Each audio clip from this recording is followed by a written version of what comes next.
When I was a kid, I always wanted a dog, but we couldn't have one. It wasn't something we were allowed in the home that I grew up in. So as soon as I lived out on my own and had to go find my own place to live, I made sure that I found myself a condo that would allow dogs.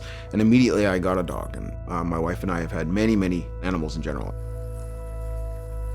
So I have 2 dogs, 2 cats, and 2 birds, and we have a revolving door of foster animals until they get ready to be adopted out to their forever home. Early in my technology career, I was working for a software company in Vancouver, British Columbia, which is where I grew up. I found a tiny little lump in my neck. Seeing Hodgkin's lymphoma on the report initially was shocking. It was like, hit me in the face. I was like, got a little dizzy. So they found out it was in my chest. There was a lot of nodules in my chest and a couple in my abdomen as well. So before I actually started chemotherapy, they changed my diagnosis from stage 2 to stage 4. I believe it was a 64% 10-year survival rate.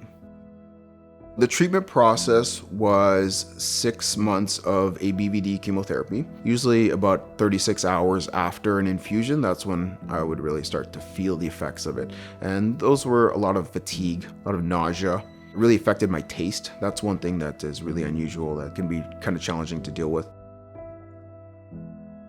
I always assumed that I was going to be cancer-free when I finished chemotherapy. That was just my default assumption. I was like, I got this, it's not a big deal. Obviously, it was something I was very happy about and excited to have happen, but I also assumed that was going to be the case. It was almost like a restart, and I had to look at my life and decide, what do I want to do? How do I want to spend my time?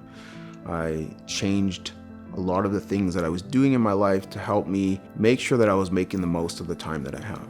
So I focused a lot more on fitness. I focused a lot more on improving myself. I love wearing suits because I just feel very put together and proper when I'm wearing a suit. And because I want to spend more time doing the things that I love, this is what really drew me into this world. So that's when I founded House of Bespoke Miami, and I started selling and making my own suits. I thought it would be kind of cool to do a charity boxing match. I'd been thinking about it for a while. Lo and behold, Haymakers for Hope was recruiting for the Miami event at that time. Preparing for a fight, it's certainly a learning and challenging experience for anybody. My trainer, Chris Newton, comes over here and we do our boxing training. We have a rope set up so we can do duck unders. I've got a heavy bag out there. I absolutely love boxing. It's a huge amount of fun. Haymakers is finding a way to provide economic benefit to organizations that are trying to solve cancer. But they're doing it in a way that provides entertainment and value to the world. The support from my community of people, my friends and family, has been unbelievable. If you think about what are we trying to accomplish in the finite amount of time that we have here, if you can't do anything good for the world, then why bother?